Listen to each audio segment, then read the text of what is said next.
Sometimes it's fun.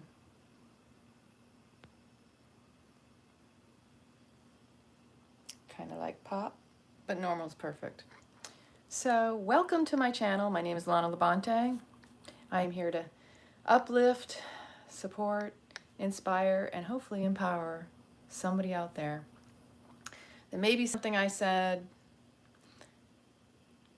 sparks that inner knowing within you, that maybe I say one thing that reminds you about yourself, that creates the domino effect, the healing, the little nudge, the little prod, poke, provoke, the inspiration that you may need in this life. Because we never know until we know.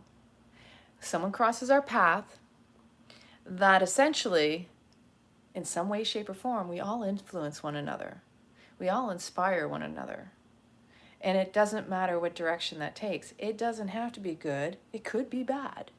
Someone may inspire you to not want to do something based on their behavior, based on the way their life is appearing to you on the outside. Because we never know what's going on within someone on the inside. We can see all sorts of influencers out there living their best life. They look perfect. They're happy, taking the perfect photos, filtered everything out, filtered out the real stuff.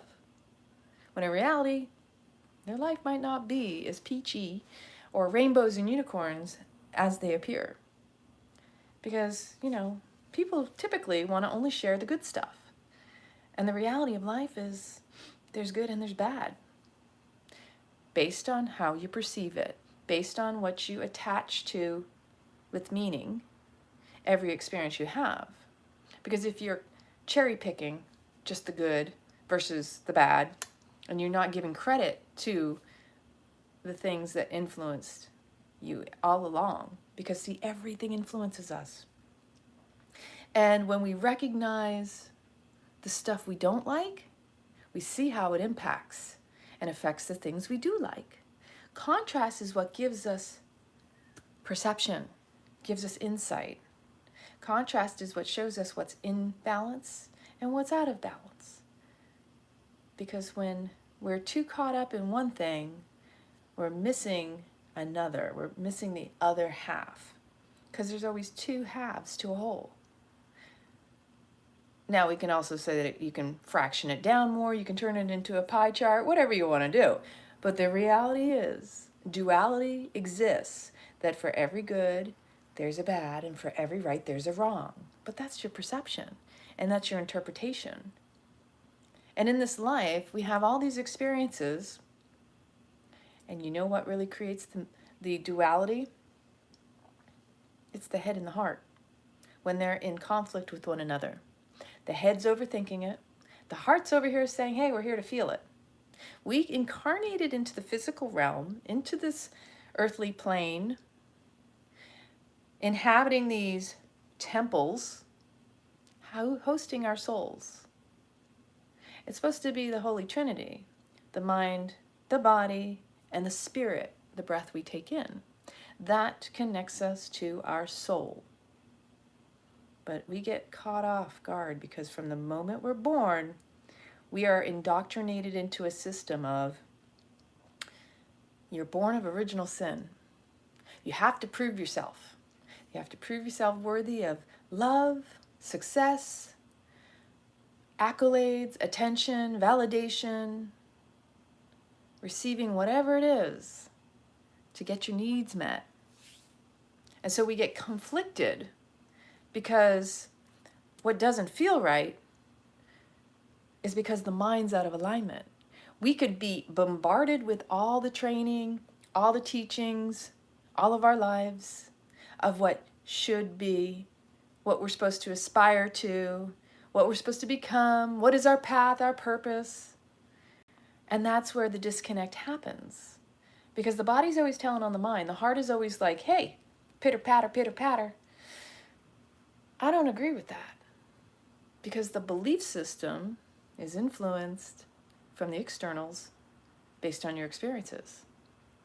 So if you're taught all this BS, basically, because that's what your belief system is based on. A bunch of BS that you've taken on. Doesn't necessarily mean it was your own. You might have taken on someone else's story. You might have carried on the legacy in your family. Generational curses, right? But your body's over here screaming when your mind and your body don't align, because the body's always telling on the mind. That's why we use the kinesiology method. When you tap into your body's wisdom, you go, wait a minute, what do I feel? Does this feel true? You can connect to your truth. You don't need anybody to tell you. You don't need a pendulum. You don't need a modality. You don't need shit. You need you, because it's all within you. You don't need a guru. Stop leaning on with that codependent nature that we've been indoctrinated to believe that we shouldn't trust ourselves. That's the old patriarchy. You're crazy. You don't know what you're talking about. Don't trust your instinct. No. Intuition. Into shun. Into I shun. Shun and shut out the external world, because all you need is within you and internally. Tap in, dive into that.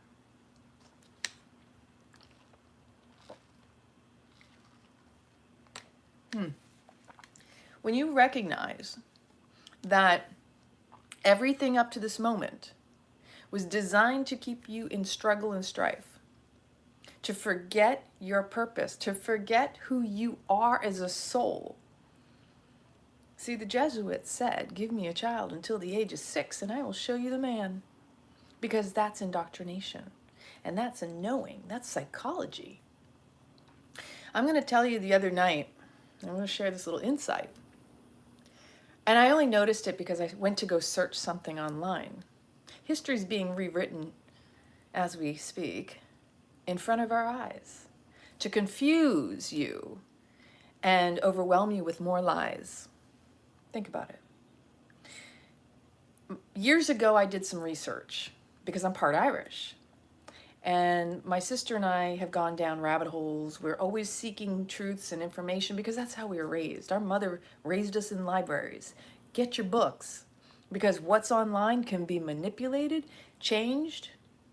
Things you remember reading, kind of like the Mandela effect, things you remember reading about no longer are available because they've been removed, wiped out, fact-checked. What? Wait a minute here. I'm sorry. Encyclopedias, history. I mean, we realized that a lot of his story was really never our story, was never our ancestor's story. It was just a story they wanted us to latch onto, attach to, believe in, so that we would base everything on it. You know, it's quite eye-opening. It's a revelation, you know, revelations. And we're all going through something where we're being, something's being revealed to us. We're being awakened to our truth, to the truth, because the truth cannot be hidden, right? Truth is something that must be felt. It will be felt in your body. So even though your mind might want to attach to a story, your body's going to tell you the truth. You may want to believe the lie. Your body's going to feel the discomfort because you're dissing your truth. When you tap into your body's wisdom, you don't lean on the externals. You are complete with internally everything that you have. That's the gift of this human existence. You came with everything you needed. But something strange about the way man, you know, has turned things around, playing God. Karma is created by man. This whole concept around karma, because it's a mental trap to create this guilting, this blaming and shaming. Even time. You have to stay in line with time. Time only exists because there's clocks. And we're following them. And because we follow them, we create all these constructs, all these dependencies around it. Think about it. It was like, wait a minute here. I got to depend on this time. I got to be somewhere at this time. I'm going to create a dependency that somebody has to show up to me at a certain time. Think about all the people who get so bent out of shape. You're late. You're not on time.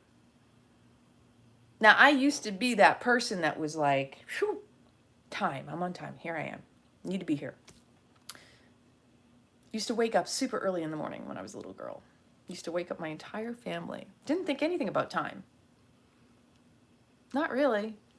And then as I've gotten older, I'm kind of like, I have this resistance and this like, hey, I'm on divine time. I'm in the flow. I'm sorry if you get offended in certain situations. I'm not saying I'm disrespectful. There's a whole difference in that.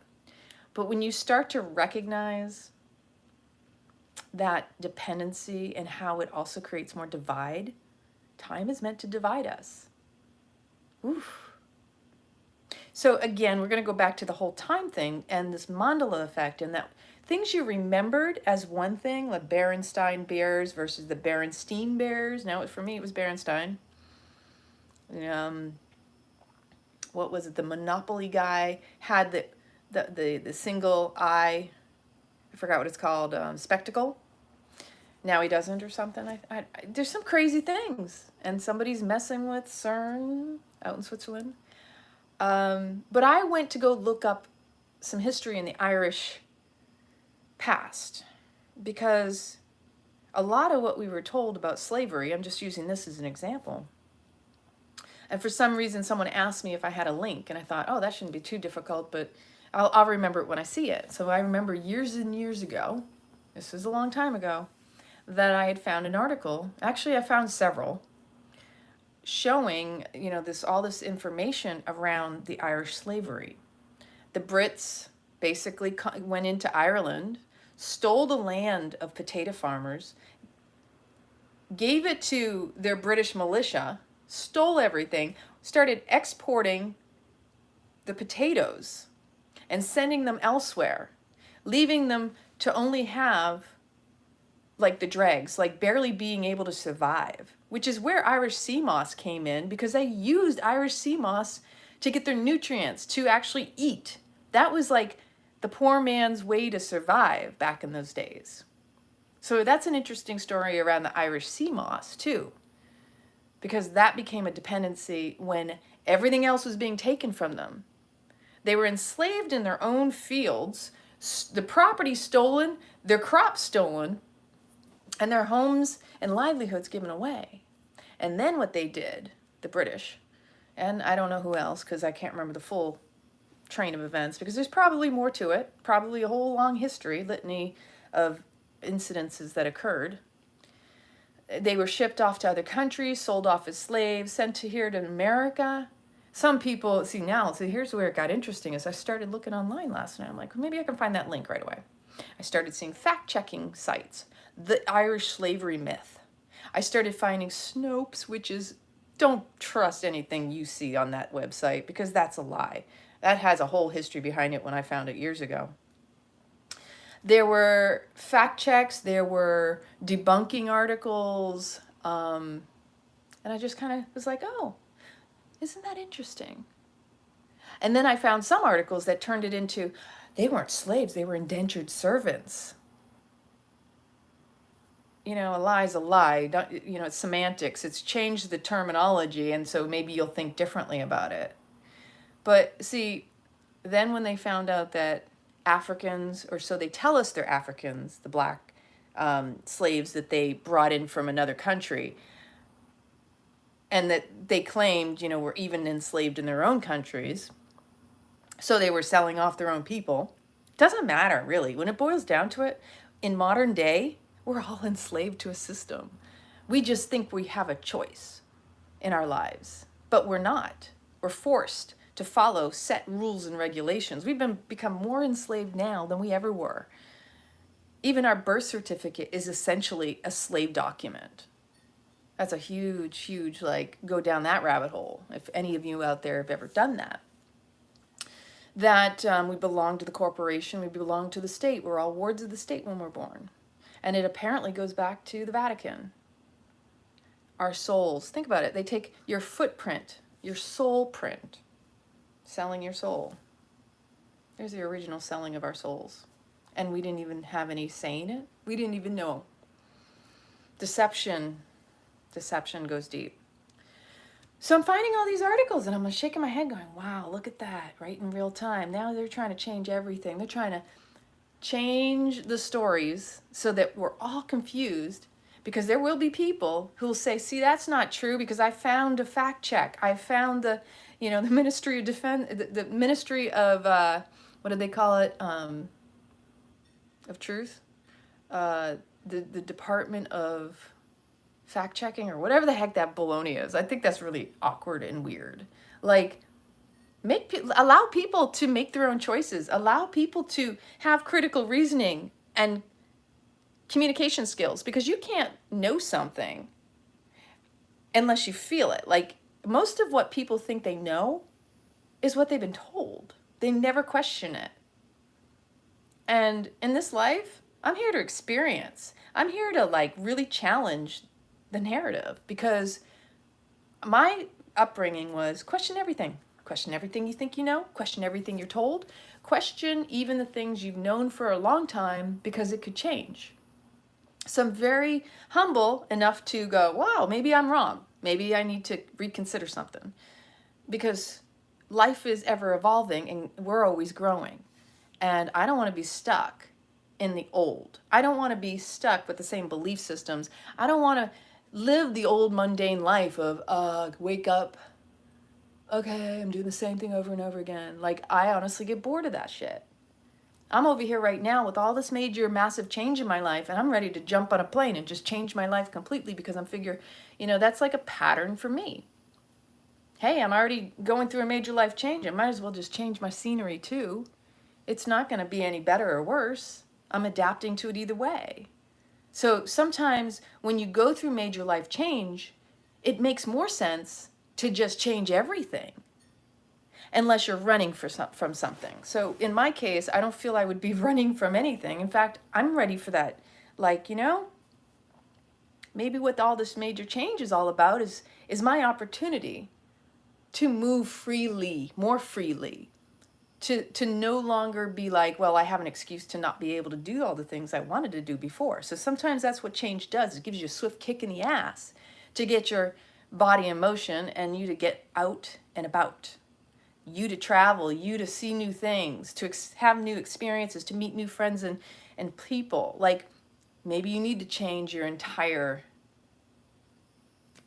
circle, because that happens. Hey, Anthony.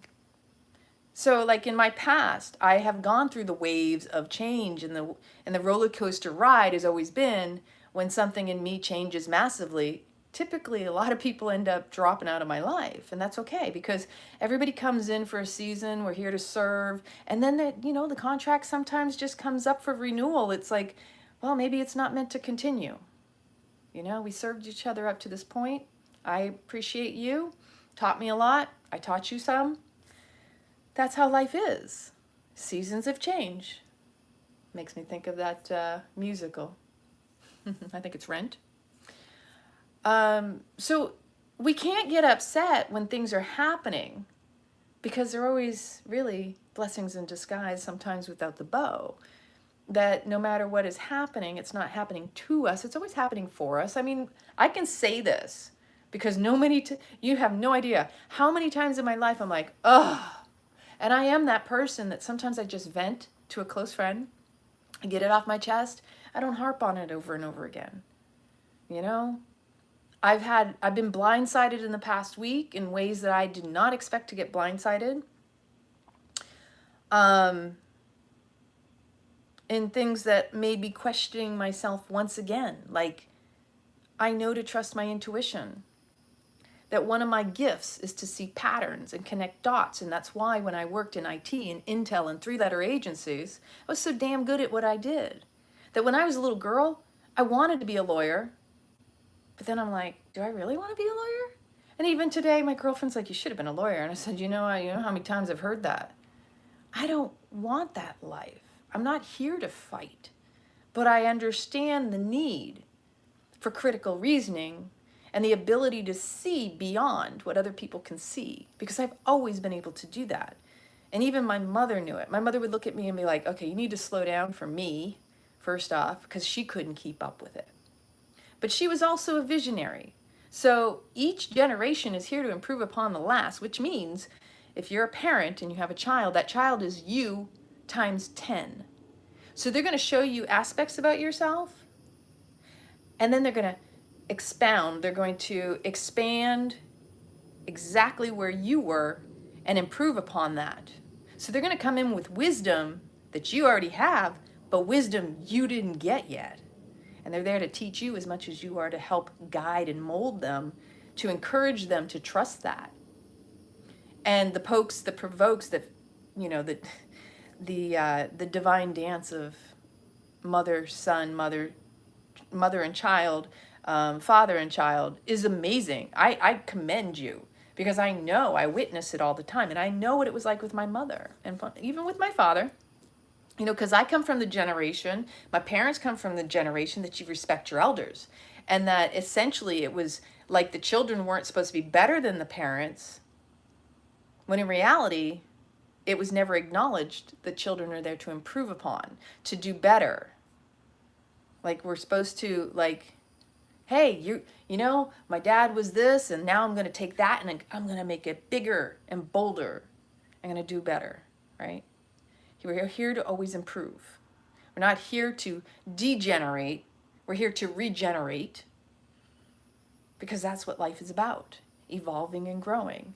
But where we're at in a mass psychosis and also collective is that we're in a position right now where a lot of people are really trying to expand and improve and create better. And then there are a lot of people who are stuck and don't even realize they're holding on to something that was never serving.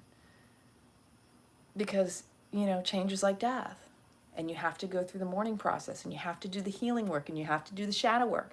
Because if you're not doing the work, this is what I like to say all the time, because I've been through it enough times. When you don't make the choice to change, the choice will be made for you.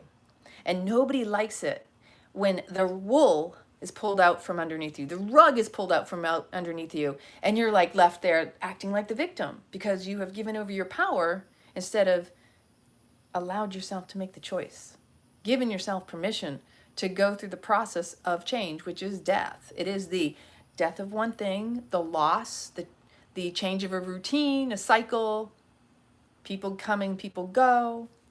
You have to let go to move forward, because rebirth requires a death. And it's not always easy. It's not going to be easy. But growth happens outside of your comfort zone. So the more we're willing to go through the growth, the discomfort, the challenging pieces of our lives, we have to know that something's got to go in order for us to move forward, in order for the good stuff that we claim we want to come in. You have to make that space. You have to go through the honoring of what was and what it served, and get excited for what will be, because just because the mind will try to go into that crazy tailspin of, but I can't predict it, I can't control it. I'm not so sure I want to go there. Well, you weren't that happy in the old stuff. You were just going along to get along. But you want more, but you're not willing to let go of the things that are holding you back from it. So often, we're really the victims of our own choosing, not by anybody else. In order to have change, you have to make a choice. Unless you make a choice, you're never going to change. It's quite the cycle, and we perpetuate our own suffering through not allowing ourselves or giving ourselves permission to change. It's everything from, I got to change my wake-up time. I've got to go out earlier in the morning and I get my exercise on. Take a nice long walk in nature. Shake your body up. Stretch it out. Maybe someone out there is also considering getting an explant, and I know what that one's like because I just went through it. And so when you have to make the choice to go through a major surgery, doesn't matter what it is, the mind will just be like, I don't know if I can go under the knife. I don't know if I want. You've got to work through that mental anguish, that mental struggle. the dialogue. Because even in my case, one of the things I witnessed in my mind was, I don't want to go under the knife. Oh my gosh. Like, and I talk to people who talk about that. And I'm like, listen, let's just remind yourself, because that's what I did.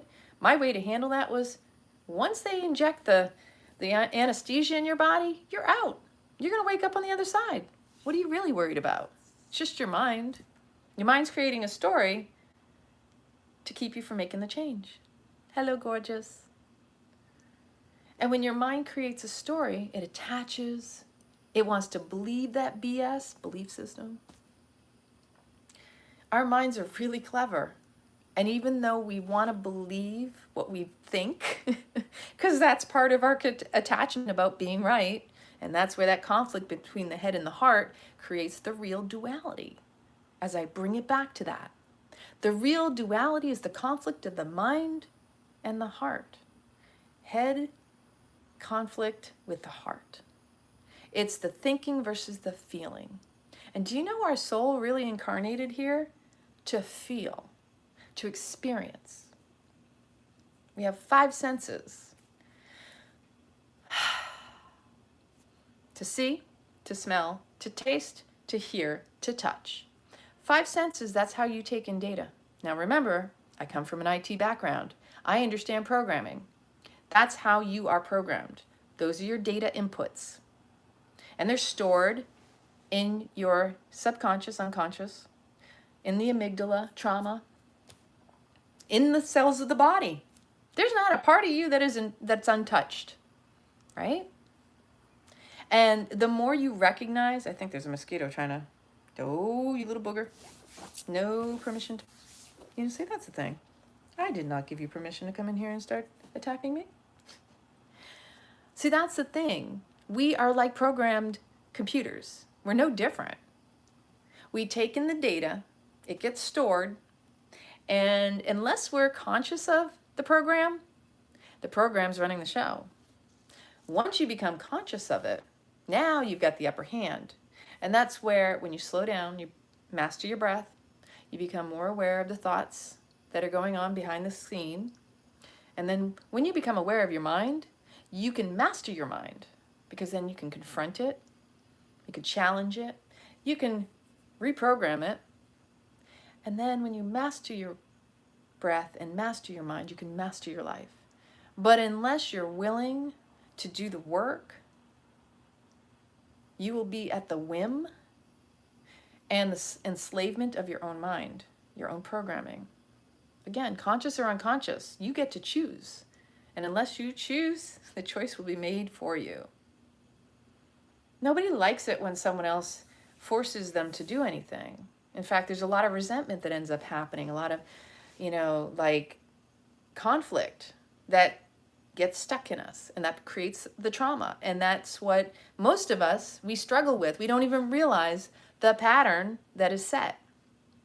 So when we're young and we go through trauma where someone was constantly choosing for us and we didn't have a say, and then we go through our life, every single time someone does that to us again and again and again, it reinforces the trauma, because when we are triggered and a trauma is reawakened, we experience every single time that we've been traumatized in our life. Imagine that. Trauma. It's stored within you. And unless you face it and you fully embody and feel it, you're never going to heal it. I like to say you got to feel it to heal it. Why? Because truth is something can only be felt. And if you're unwilling to face your truth, you're never going to heal. It's that simple. You have to feel your truth, because it's a body sensation. Your body knows when something's true. Your body knows when something's false. So in either case, whether it's true or false, your body feels it, and that's a truth. The conflict that causes duality in this life, the choosing of this or that, is the misalignment with the mind and the body, the misalignment between the head and the heart. So when you think you know the answer and you're choosing something, you're also denying something. And the body's sitting here going, what if I just wanted to be with that and feel that? and not attach to or reject something as a result. So in life, we like to choose the best things, don't we? But what else is there? Oh, the things you don't want to feel. Well, the conflict and the contrast are what actually create the whole, because you don't know the good unless you've experienced the bad. How about celebrating that one? How about recognizing your heart's happy when it gets to feel both of them because it realizes it came here to experience it all? See, that's the part where people get caught off guard. Get so upset about the struggles, about the anger, around not getting what they want, people doing things to them, when in reality, your soul came here to have certain experiences. Soul's not attached to it being good or bad. It's just here to have it. It's the mind that does that shit. That's what causes our struggle in this world. The biggest challenge is harnessing, mastering our mind, and not letting it dictate, upset, play the victim, control, because it doesn't have any anyway. It just assumes it does. It perceives based on the past. It compares based on the past. So when we are unable to let something go, we go into depression, deep rest. It's like, I have been sitting with the fact that I miss my dog. I come home and he's not here to greet me. He doesn't get up under my bed. He doesn't wake me up in the middle of the night. And that's part of the grieving process, though. You know? We are our own worst enemy in the one hand, but we are also our biggest cheerleader too. And we can also harness the two because that's what we're meant to do. We're not here to stay stuck in the whole mundane, oh, I'm afraid to do this because this could happen based on the past. We're also not here to go, well, I'm just going to say, fuck it, and do it all. And just blindly go out charging. Because that gets you just as much trouble, doesn't it? Anybody else done that before? I've done it. I've been in self-sabotage mode before in my past where I'm just like, you know, got nothing better to do and I got nothing else to lose. That was when I was younger. But as I've gotten older, I've gotten a whole lot wiser. And sometimes, even with my direct approach, no matter how good, how contained, how much I maintain my composure, I know my presence is strong and sometimes my energy too much for others to handle. Because I was taught by my mother, especially, and that's one of the things that was a huge blessing, to be direct, to stay on point, to stay and stick with when you have a focus. And sometimes it's hard for people who are non-confrontational. That when you go in asking a question, they evade the question because they don't want to be confronted with it. And they feel like you're actually attacking them when in reality, that's their inability to be confronted. So they deflect, project, create more conflict that was never even there when in reality, that's just part of their own issue, okay? And we all got to learn for ourselves. And can we all do better? Sometimes we have trouble with communication. I mean, we're all here to learn better, to do better. That when we make mistakes in communication, we can self-correct and we can offer the olive branch and offer an opportunity for healing and compromise, come to promise between individuals. Just because you don't want to admit maybe you made a mistake doesn't make you right or wrong. But the fact that maybe you're unwilling to compromise or come to a promise, come to an agreement, even if you don't agree, that's only hurts you and me. Like when two people refuse to come together, who's it really helping? How's it really serving? In this life, we're here to take care of one another. We're here to be our brother's keeper. Do unto others as we want done unto us. But also as people want to be done unto to the degree that we're not harming one another. That we're not going out with a shotgun and just spraying people. Because like, seriously? Are we really in that day and age? I mean, everybody feels the pressure right now. And it's usually when we're most under pressure that we're being polished for greatness, but we don't see it because all we can feel is the pain and the resistance to the unknown.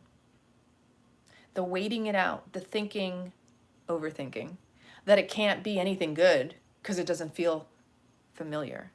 See, that's the mind trying to trying to predict what it doesn't know because it's never been there before.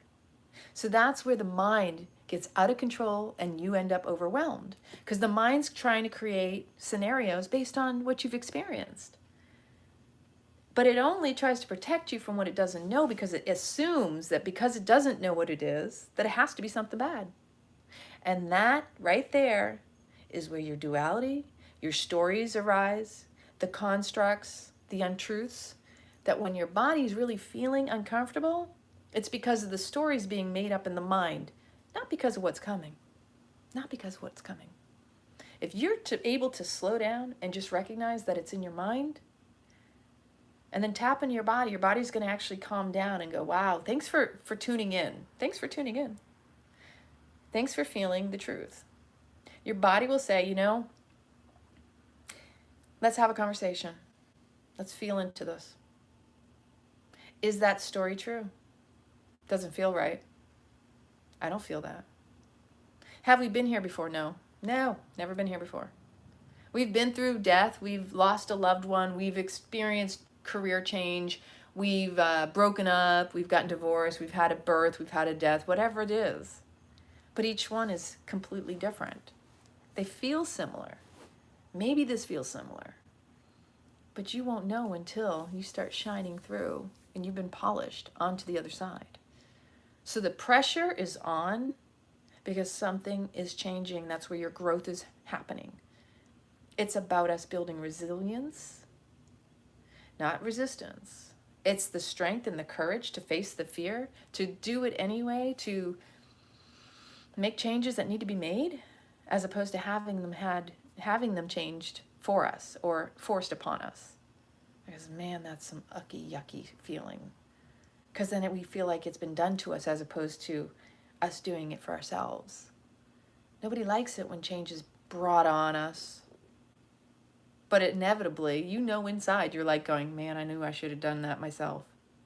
We've all been there. We've all had that happen. I know I have in my past.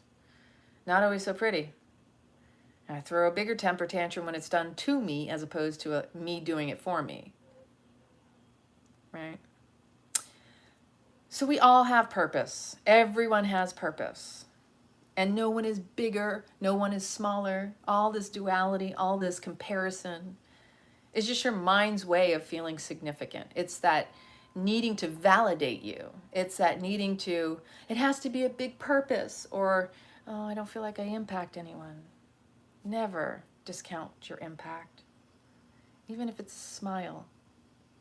Even if it's buying someone coffee. There's so much we do for one another we don't realize we have more than one purpose. We don't just have one purpose.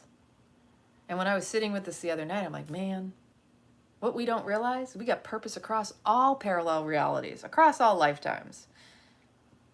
They're huge, they're small, they're insignificant, they're significant. We don't even know our full impact in this life, and we never will. Well, actually, I take that back. What will happen when you go through the transition, the life review, as they call it, is you will actually be faced with, and I've actually done this, and it's quite fascinating. You will not only feel, because it's going to be you experiencing it through your own eyes, through your own sensations. And I say eyes, they're the soul's eyes. Everyone you've ever known, everyone you've influenced, everyone you've ever impacted, whether you hurt them or they hurt you, you will feel every aspect of those experiences, boom, in one swoop. And then you'll get like all this insight into it. But my sensation around this whole when you transition, we don't take any of these experiences with us. We think we do. I don't know that that's true. I don't know that that's true. I would say the only way it would translate is if you come back to this realm, because it's all energy. So the experience itself does not get carried over, but the energy upgrade does, which is a whole other conversation. Because our pure energy can't even incarnate into this life, into these bodies, because we would short circuit, fry ourselves, overload, and explode, if not implode. All of this pure energy that we have as souls, we only put a fraction of that within these bodies. Because when our minds, and this is the image I got the other night, was our minds are so small. There's not enough space energetically. Okay, infinite out, infinite in. But there's not enough support, and we just couldn't. It's just too much. But it does exist around us, in every cell of our being. Even when we go into other realms, whether you go into the dream space, astral project, it's still all out there. And there's nothing saying you can't swap it out and gain more. You know, okay, well, this one's out, let me pull in some more. Or maybe you upgrade. So when we talk about awakening and ascension and upgrading, that's part of it right there. Look, we were able to elevate our body in a way to support a little bit more energy coming in. Let's pull in some more pure energy.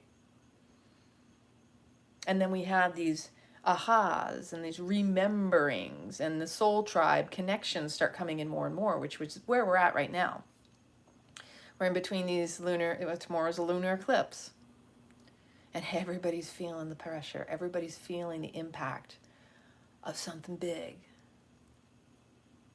The question is how many of us are willing to do what's right for ourselves, to really be true to us, be true to you, and not doing just what others want you to do or be. Playing an extra in someone else's movie when you should be the star of your own show, your star of your own movie, your own life. I know I've done that a lot in my past. I've served, and I was having this conversation earlier, you know, I've been in the thick of service for so long. That's become partially my identity. That, oh my gosh, what would I do if I wasn't serving, right? Oh, me too. I'm so grateful you found me here. And I have to say that when I think about service, and I've shared in my last video about how I had that huge epiphany, that here I've been saying I'm a natural nurturer, mother figure, big mama energy, when in a lot of ways it was the old wound that was to pacify, to take on the role of helping, because I had to do that at a young age. So it started that cycle, that pattern of people pleasing, which we call nurturing sometimes, because it's kind of like masking over the real truth. And that's why I wanted to share that last time. Because it's very important that we're not lying to ourselves or deceiving ourselves in such a way that we're not owning where we're at. Because when you are still experiencing some of the struggles and some of the wounds from your past, it's because you're not being honest with where you're at. And I've had to sit with all the stuff that's come up between taking the sacks out of my body and revealing, like really opening my heart to myself. Like that's a big part of what's been going on, is I'm literally getting a crash course on how I opened myself to loving myself, to truly nurture me, to truly go beyond the shield I had put up even to myself. That by opening my heart, by getting rid of that shield of the breast implants, that revealed so much more to me about myself, that it's also caused me to recognize where I've held resentment toward other people for what is perceived as them doing to me, but is the reality is me allowing them to do what they do in a way that is not nurturing for myself. So a lot of what I've been sitting with in the past few weeks has been how I support and serve. And in some ways, I've spoken about this a lot, especially over these past couple of years, where, and this, again, I never feel the need to really call anybody out because we're all going through something. And this is just my experience, just to see if maybe this touches you in a way to look at your own life. And maybe you are someone who's doing this or have done this, to where when you're always there for everybody else, and you invest your time and energy in them because you want to see them succeed. I love that. I love to see people succeed. I love to applaud my friends. I want to see them succeed. And then I do admit sometimes there's a part of me that goes, wow, why am I not doing something? Not necessarily the same. Why am I not at the place I feel I need to be? Am I playing small? Am I putting others above myself? Am I putting their needs in front of my own? This is what I've been ideally having to confront, really. Because when you do everything for everyone else and you don't do for yourself, in the end, the question comes back to who's investing in you? Are those same people investing the same time and energy that you're also investing in them? Are they reciprocating? Are they returning the favor of your good behavior? Or are they returning good behavior for the favor you have extended them? The reason I bring this up is because especially in this past year, I had to let people out of my circle. I had to literally, and it's a hard thing. I'm just going to say, it's not like I just say, fuck you, get out of my life. It takes a lot for me to get to that point. It really does. And it hurts me because it's sad to me that people are like that and that they don't recognize that they're in what I call survival mode, meaning they're taking because they feel they're never going to get their needs met. Where I may give, and I'm more than willing to give, but if I find I'm feeling depleted because it's not reciprocated or replenished, if my cup doesn't feel like it's being refilled, and often I'm the one who's refilling my cup. I don't have a problem with that. I got a whole lot of energy, and that's typically what rubs people is they don't realize they can't necessarily keep up with my energy sometimes, and I'm okay with that. That was my mom thing. Mom would say, Lana, you need to slow down. You know, you got to, your mom's a little slower than you. She was so sweet like that. It's breathing. Slow down, take a deep breath. Not everybody can keep up with you. Not everybody can see your vision. Not everybody's going to support you the way that you support them.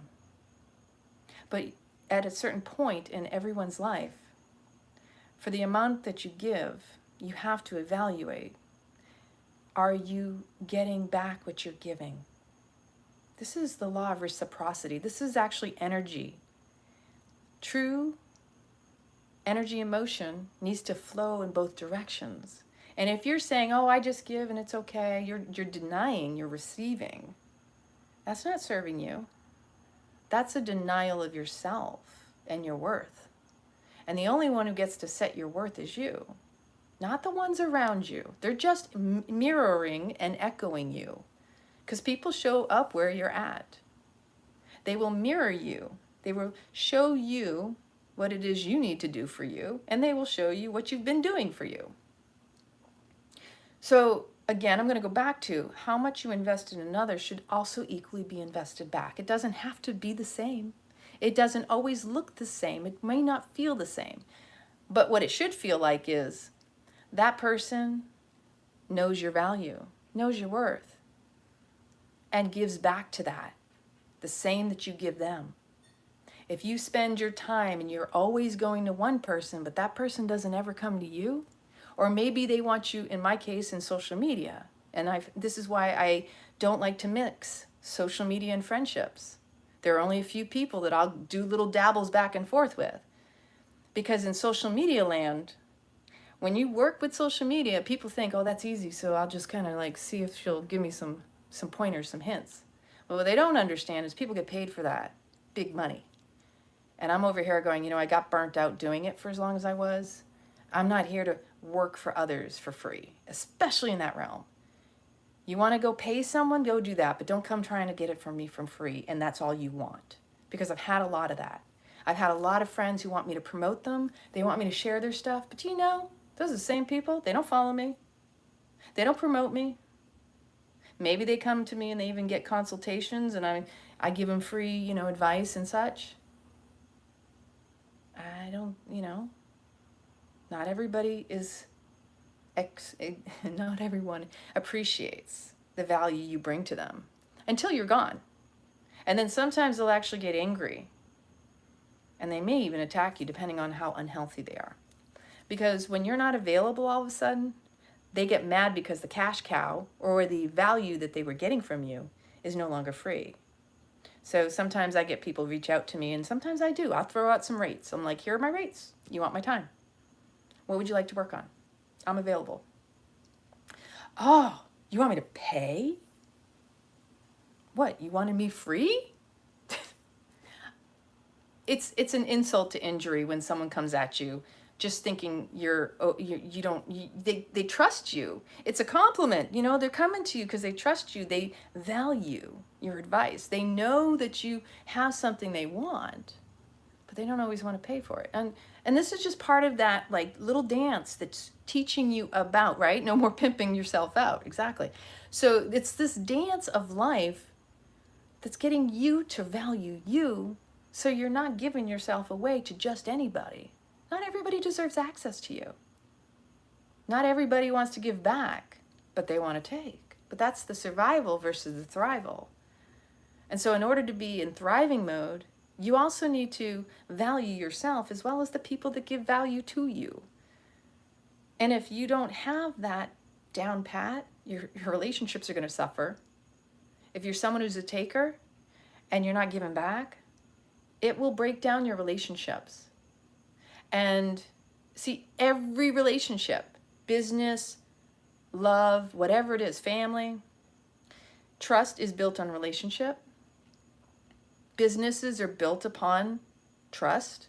Everything is built around relationships, right? And when you give too much of yourself, you also become dependent on the validation from those people. Like when you're given, it's a people-pleasing type deal, then you suffer when you don't get that satiation, that validation that you're appreciated.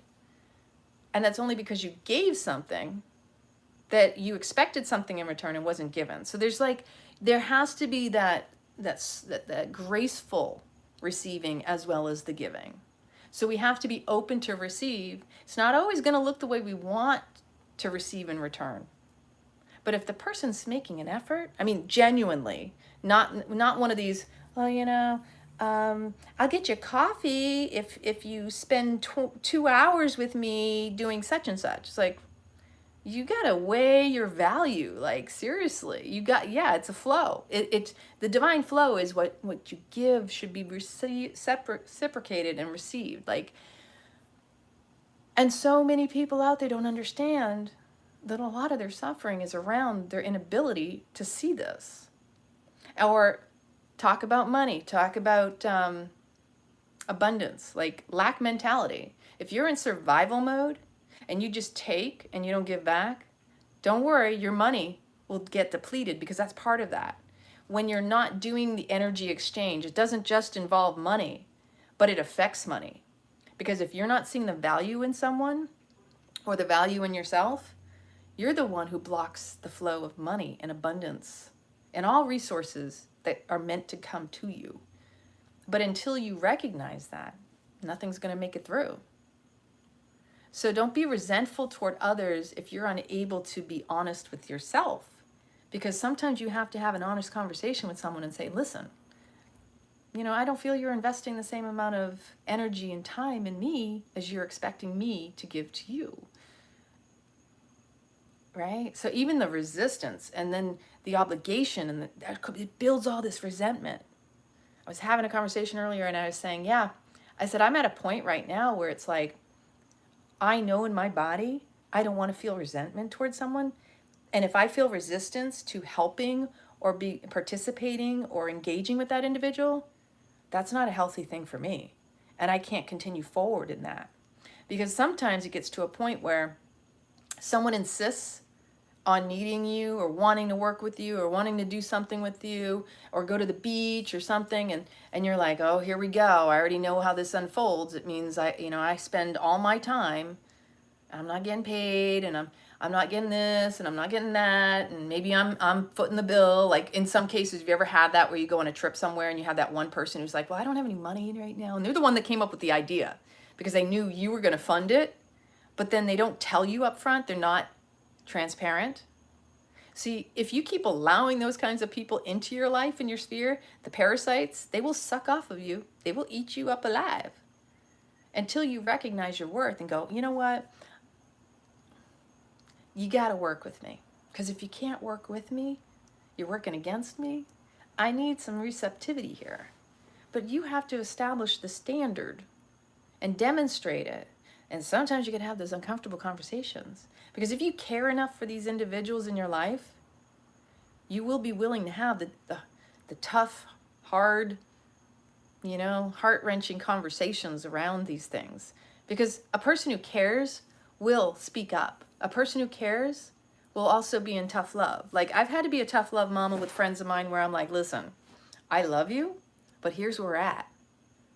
And I feel really neglected. I feel undervalued.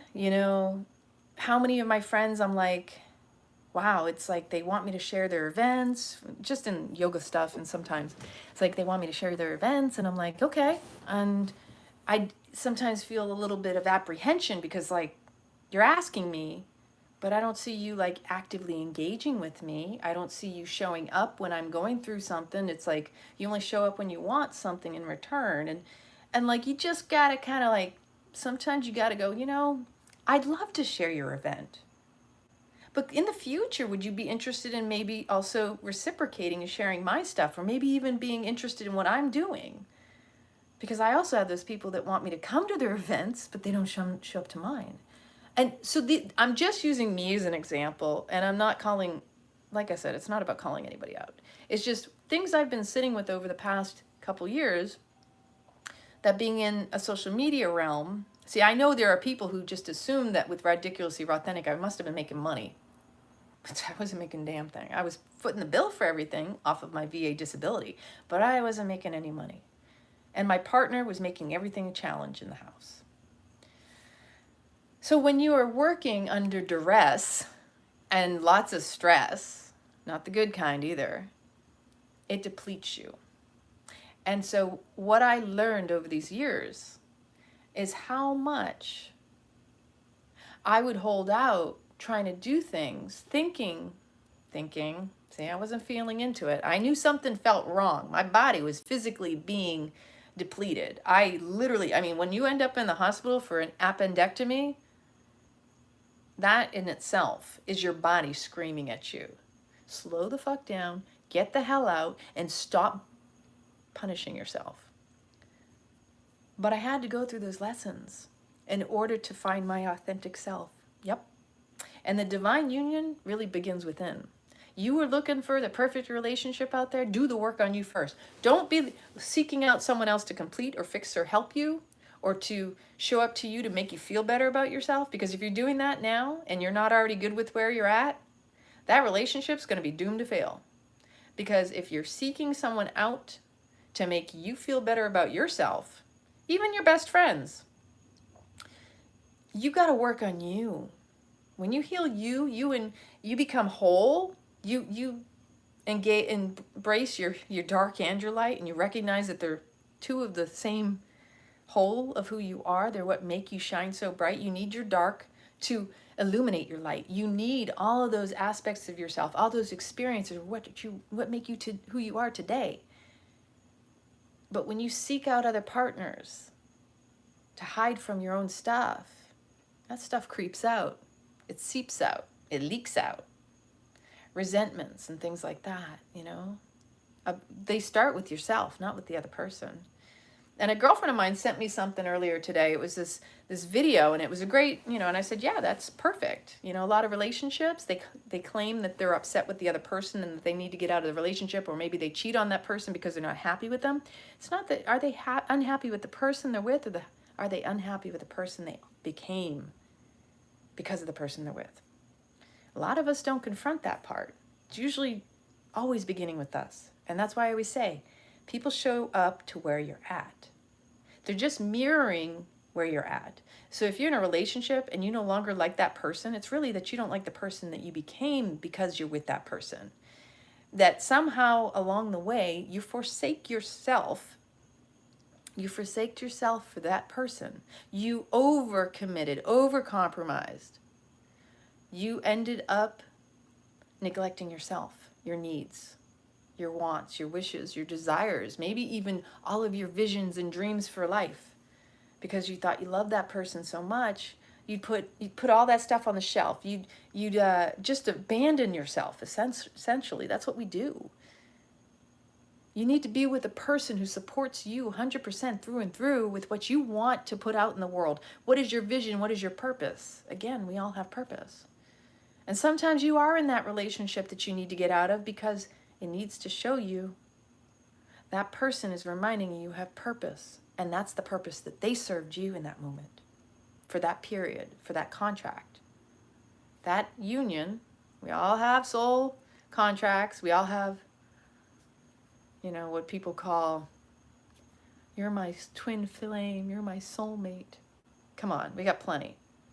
Get out of the labels. The labels get you in trouble because you just aspire to these unrealistic goals. Why not let it happen naturally instead of trying to make sense or put a story on it? You'll feel it when it's right. You'll know it because you feel it, because your truth is something that can only be felt. And when you feel it, there's no denying it. The feeling is the truth. So I want to go over a couple things that really came up that I really wanted to do this video, essentially the whole purpose behind it. So I spoke about we all have purpose. Nobody's too big, nobody's too small, and we have more than one purpose.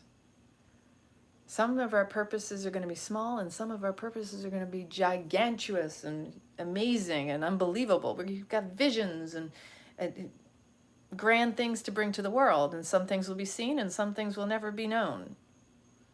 Doesn't matter. They're all influential, and never discount your impact, because there's more to you than meets the eye. And sometimes your vision isn't meant for other people to see, and they're not going to understand or understand it or overstand it in any way, shape, or form because it's not meant for them. I've had to really be humbled by that and reminded that, holy crap, that's why I get frustrated sometimes. Not everybody can see what I see. And one of my gifts is I see beyond what is. I can foresee things. I've always seen things when I was a child. And for me to say it, people will be like, oh, you don't know what you're talking about. You're crazy. I'm like, at this point in my life, no, I trust myself. I know my intuition. I know what I feel, and I can connect dots. That's why I was so good at what I did. I see patterns. Stuff drops in my lap because that's divine always speaking for me, through me, to me. Information comes across my sphere of awareness, and I'm just like, okay, I guess I was meant to take this and run. Okay. It's like me last week when I learned about 𝑤𝒆𝒄𝒄𝒄 having a class action lawsuit. I was like, oh.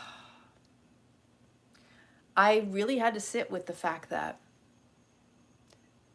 if I had only known beforehand, I could have done things differently. Hindsight, right? But that's part of the lesson in not beating myself up too. That I literally had to sit with, did I just make the biggest mistake? But I also had to remind myself, don't do that to yourself. You know that Buddy is serving a purpose through you too. And that I would never want that to ever happen to another dog. And I'm sure it happens regularly. I mean, how many people die within a minute? Same thing with animals. So The real duality is the rationalization that causes the conflict. We get caught up in this mind, and it goes against our heart and what we feel. That's what duality really truly is. It's this or that is always stuck up in here. The split in our consciousness. Because as souls, we're here to experience. Souls don't put an attachment to what is right or wrong or good or bad or feminine or masculine or, it doesn't. The soul's just happy to be here. And as God experiencing life through each and every one of us individually, God is just like, wow, it's all fucking beautiful. This is what I came here to do, is just channel through you and experience everything you do. God sees even the most horrendous things as beautiful. And I know that's a hard thing for people to swallow. That's a huge one. That he loves it all. Because it's all divine. It's all perfect. It's just what it is. And I'm not saying that we're not here to end the suffering here or to, right wrongs. But at the same time, can you find compassion for the victim and the predator? Can you truly be in forgiveness and recognize that, again, in pain is your purpose, and that what someone is going through might be just part of what they were meant to experience? See, if we can get out of this and stop attaching to all of that, just be present, be with whatever is, and let it process and move through you, because that's what we're here experiencing. The waves. Oh, look at that, I attached to another thing. Oh, look at that, I let go of something else. Can we truly dance with the divine of it all? God created this life for us. Man's trying to play God. Man's trying to get you in the fear space. You should be afraid of death. Come on, that's a natural thing. Everybody's afraid of death. But the truth of the matter with the whole fear of death, you're going to die anyway. You going to stop living because of it? Our ancestors didn't stop living. They still lived. They still went through life. The idea that we have to have a codependent relationship with any type of big agency, organization, industry, whatever there is out there that's trying to latch you on to their codependent pacifier. Look at this. I got this product. It'll take the fear away. Take this pill, take this drug. You'll forget it all. In fact, you'll probably forget it all and give up your soul. Stop watching TV. Stop getting caught up in the social media drama. It's trauma. It's trauma-inducing because it's creating emotions in people that don't need to be there, that don't even exist in you. That's not your story. They're creating it and hoping you'll latch onto it. Because the more you are dependent upon something on the external, the less you lose your connection to your internal. You also lose connection to your soul. Yeah. And when we lose someone so close to us, especially as a parent, I cannot imagine losing a child. There's so much more in that. There's so much more in there. There is something in that. That child served something special to you. A time, a memoriam, right? That we can never let go of. It's such a deep connection. It's just I only know from losing my mom that was the most impactful death in my life. That, whoa, now I am the matriarch. Now I am the woman. I am the wise female of our family, the oldest. Now my sister is she's still a mom. She has children to carry forward the lineage. And so to me, it's very humbling, the passing of the it's the passing of the baton, the true rite of passage of womanhood, of sisterhood, of wisdom of the ages. That I know I came here to heal a legacy, a generational curse. And I know my sister and I, we know we're working that, we're doing that. A lot of you out there are doing the same. Never discount your impact. You're changing what has been so that something better will be and is already. It's absolutely beautiful. Oh my gosh, you found me through Leo King. That's fantastic. Oh my God, I love it. He's fantastic. He's a beautiful soul. Definitely an old soul. And I know I've known a lot of y'all in past lives, and tribes are coming back together. We are reconnecting. We're meant to do good things together, whether it's online or in person. Time will tell. So this one, this is really important because so many of us become so serious about all these life lessons. We can't take them with us. That's what I was saying earlier. They're just experiences we came to have. We don't take them with us when we go. We don't bring them into another dimension. We just take the energy of things, the essence. That's why if you do really deep, sometimes like when I do deep, whether it's plant medicine or I do deep meditation, and I go deep in there, and I'm so deep in the essence and the sensations and the visuals of everything. It's too much. Again, you're pure. Your pure energy can't be translated and brought into here in this life in its full form. You only get to bring a small portion of it. So when you get to dabble in your meditation, in plant medicine, into deep ceremony, true reverence for your soul, that connection that you go into, it's like you can't always bring it all back. Like I go deep in my dreams at night too, astral projecting, and they're so freaking powerful. It is another world for me. And so when I do it, I'm like, wait a minute here. I recognize that that's my energy in another time and space, another realm, another reality. And interestingly enough, that's why I think I don't remember it all, that I can't carry it through back over, because it is so powerful. And there is so much depth to it, it doesn't translate and come all over.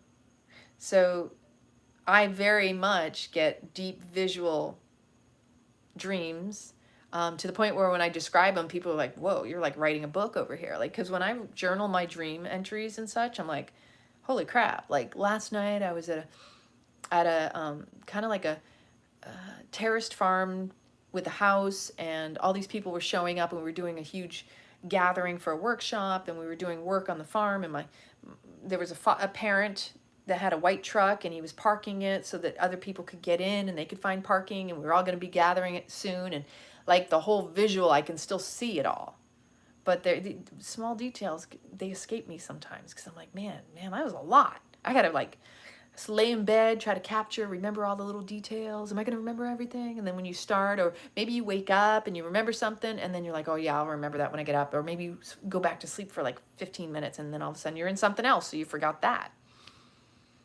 Again, that's because we can't always translate our purest form of energy, our memory, our experience in another realm over to this one.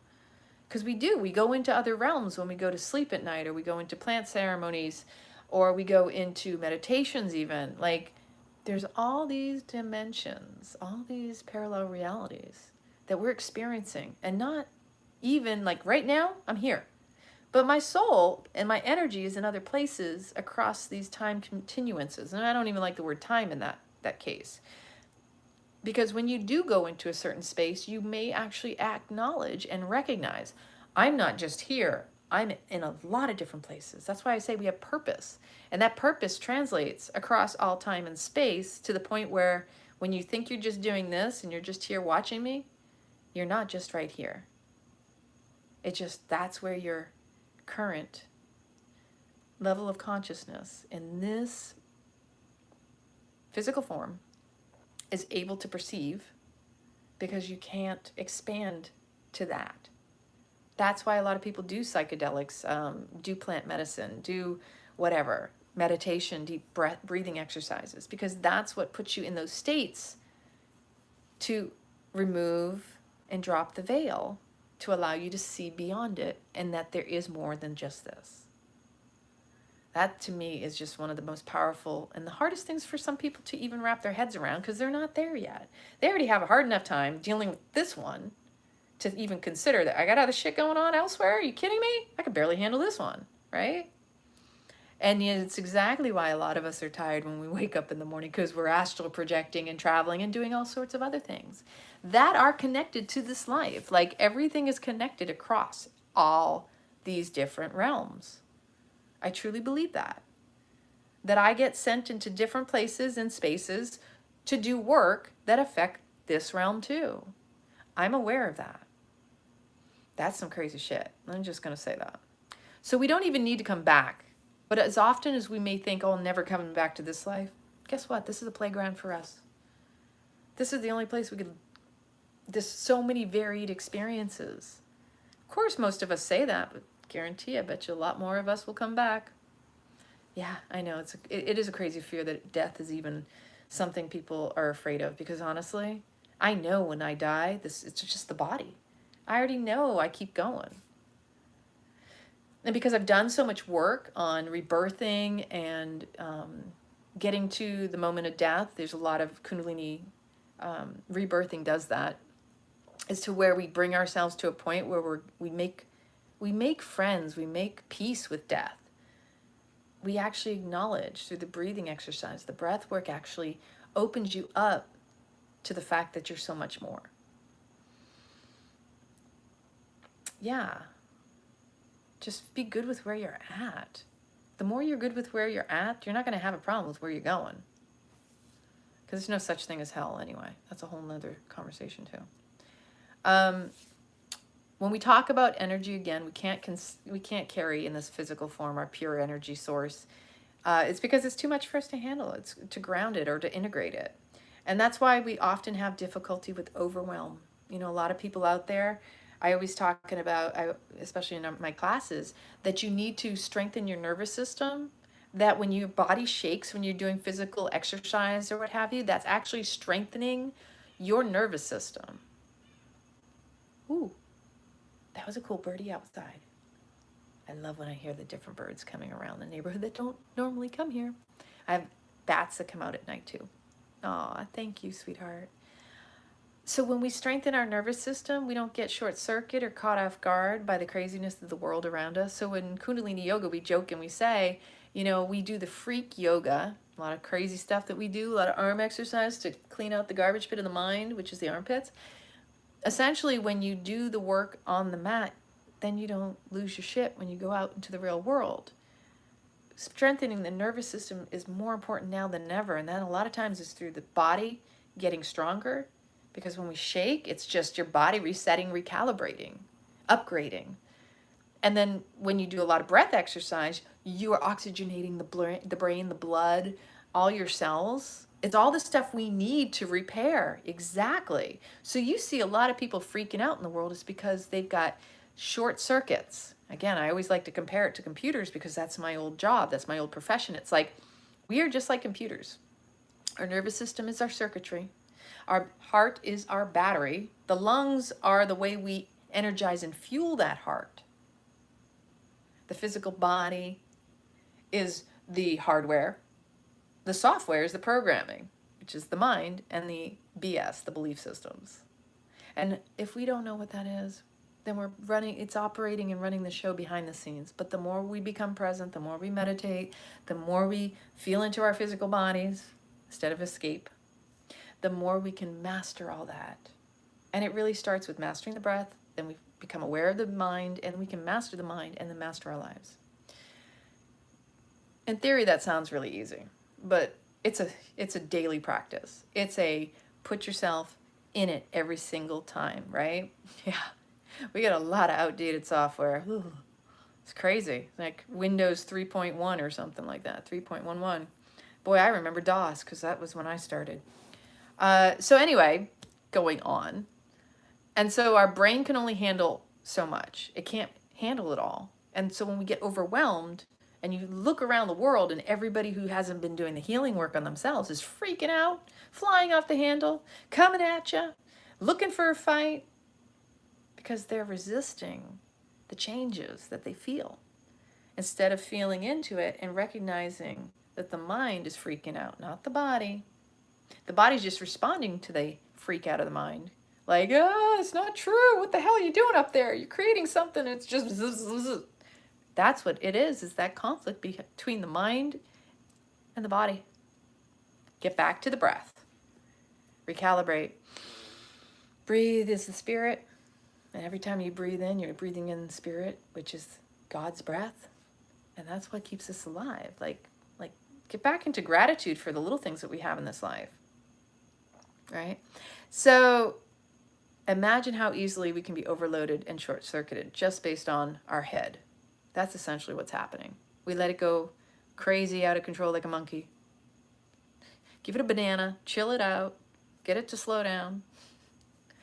So I had this image of the brain, and it really just was the overload, and it was just massive energy that just, it's so infinite that it's just beyond what could be contained. Anyway, if you've ever seen the movie Lawnmower Man, did you remember that movie, Lawnmower Man? There were two of them. And exactly, holy breath, Holy Spirit, yes. If you can remember the movie Lawnmower Man, he got so excited, and this was a great example. He turned into the AI. He went into the mainframe. He went into the computer system and through all the electricity. And he overloaded everything and everybody as he did it, because his body could no longer house him for the energy that he expanded upon, that was unharnessable in his physical form, that he ended up in the computer because it was more expansive. It was able to contain more of the energy. If you can imagine that, that's how the image came to me, was like, if we were of our pure essence, just like the Lawnmower Man. And remember when he had the girlfriend and he short-circuited her. She was catatonic in the end. It's like that. That's how much energy we have as souls that we can't carry through in this physical body. So we're much more powerful than we realize. It's just not all here. It's what we got to work with, that we can upgrade and update as we go. The more we work on it, the more we can kind of bring more over. We can upgrade, go through these awakenings, go through these waves. Yes, the change, the growth, the growing pains that go and they're associated with all of that. We're feeling it. We get to feel it. Like, I notice in my body when I feel physical sensations, I don't just assume I've got inflammation and some chronic issue either. I have been healing that stuff, especially with getting rid of the breast implants. But essentially, I also recognize that, oh, I know I'm going through an upgrade, because those are all intertwined.